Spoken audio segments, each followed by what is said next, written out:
Learn Excel from Mr. Excel Podcast, episode 2075, Suppress Pivot Table Errors. Hey, welcome back to the Mr. Excel Netcast. I'm Bill Jelen. Today's question from Mike in Columbus, Indiana. Mike has a data set, and we're going to build a pivot table from that data set. A little bit of information here: cost, revenue, and profit. Check this out. The pivot table field list is appearing alphabetically now instead of in the sequence that it is originally. That's weird. I wonder when that started happening.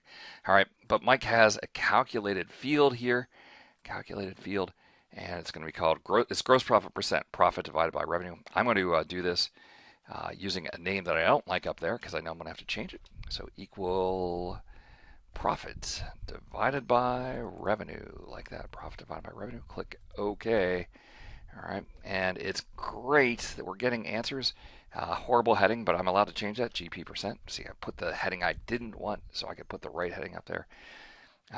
Things are great, except for sometimes we're getting a division by zero error, and how to suppress those.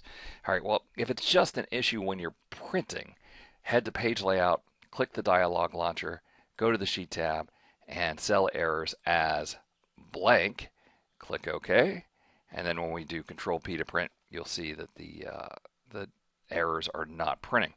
But if it's that we want to hide the things here, well, you know, there's no good number format to hide errors. You can't use semicolon, semicolon, semicolon, even in a conditional formatting. So what we're going to do instead is go back here to the Analyze tab, go back to Fields, Items, and Sets, go to Calculated Field, where we can get back to the one that we already created, the GP percent. And it always amazes me here that you can add new functions in here. So I'm going to say equal if error. If that's an error, then just put a 0 in or something like that. Click OK, and it works. Now that if error part has to be a number. It can't be quote quote. I would love to put quote quote in there, but they give me a value error. So what I'm going to do here is double click to get to the value field settings. Go into number format. I'm going to say if this is a positive number, 0.0%. If it's a negative number, minus 0.0%. But if it happens to be 0, then I'm going to put nothing. All right, so that will get those zeros that are appearing and just replace them with nothing. Kind of a hassle that we have to go through that. Although I'm happy that the if error function works in a calculated field. All right, so my book, Power Excel with Mr. Excel, goes over a lot of different pivot table examples, including creating calculated fields. Check it out. Click that I up there in the top right-hand corner. Episode recap, we created a calculated field within a pivot table.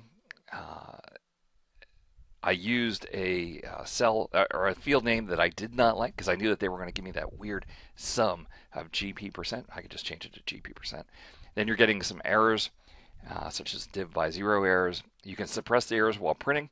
Go to the Page Layout tab, Dialog Launcher, 4th tab, and say errors as blanks, or wrap the whole calculation in if error.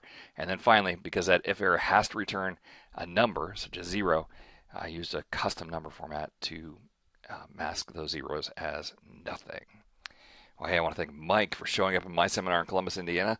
And I want to thank you for stopping by. We'll see you next time for another Netcast from Mr. Excel.